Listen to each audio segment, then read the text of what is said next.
in the sun-drenched summer of 1980, a film washed ashore that would leave an indelible mark on cinema history.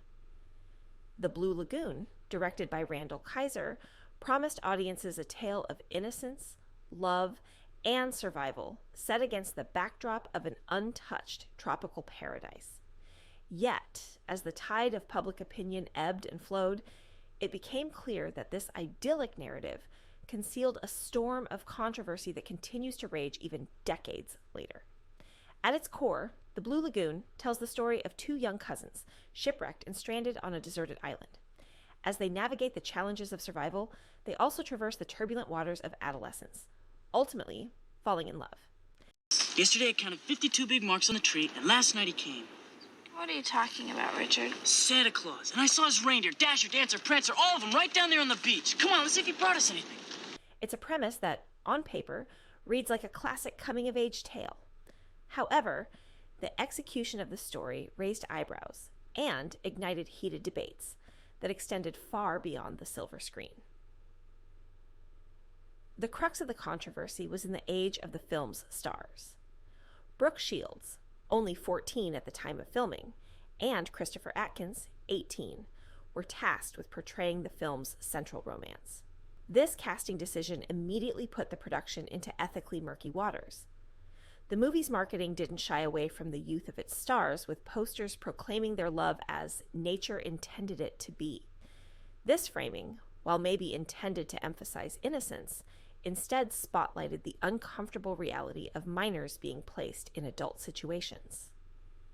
The film's approach to nudity and sexuality further fanned the flames of controversy.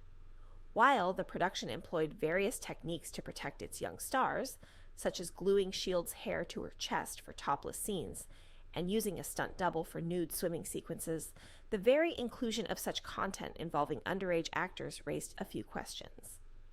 These concerns were amplified by the fact that Atkins did perform his own nude scenes, including brief frontal nudity. As The Blue Lagoon hit theaters, it polarized audiences and critics alike. Some praised its lush cinematography and daring exploration of taboo themes, viewing it as a bold artistic statement about the nature of love and sexuality. Others condemned it outright, seeing it as nothing more than exploitation masquerading as art. This division speaks to broader societal tensions of the time, as the more permissive attitudes of the 1970s began to give way to the more conservative outlook of the 1980s. The controversy surrounding The Blue Lagoon didn't fade with time. Instead, it evolved, becoming a touchstone in discussions about the treatment of child actors and the portrayal of youth sexuality in media. Brooke Shields, in particular, has revisited the film and its impact throughout her career. Her perspective offers a nuanced view of the experience, acknowledging both the challenges she faced during production and the long-lasting effects of being at the focal point of such a firestorm at a young age.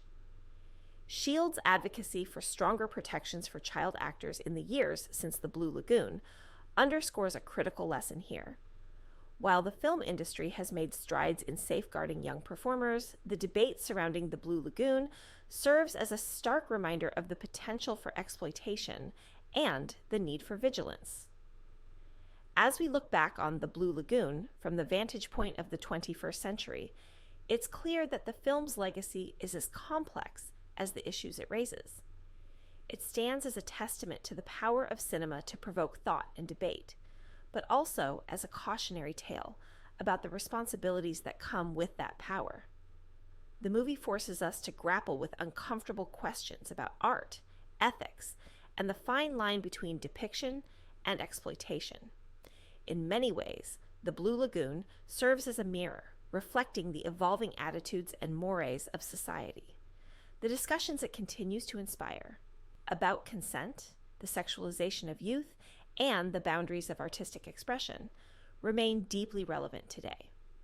As we navigate our own cultural waters, the ripples created by this controversial film remind us of the importance of critical engagement with the media we consume and create.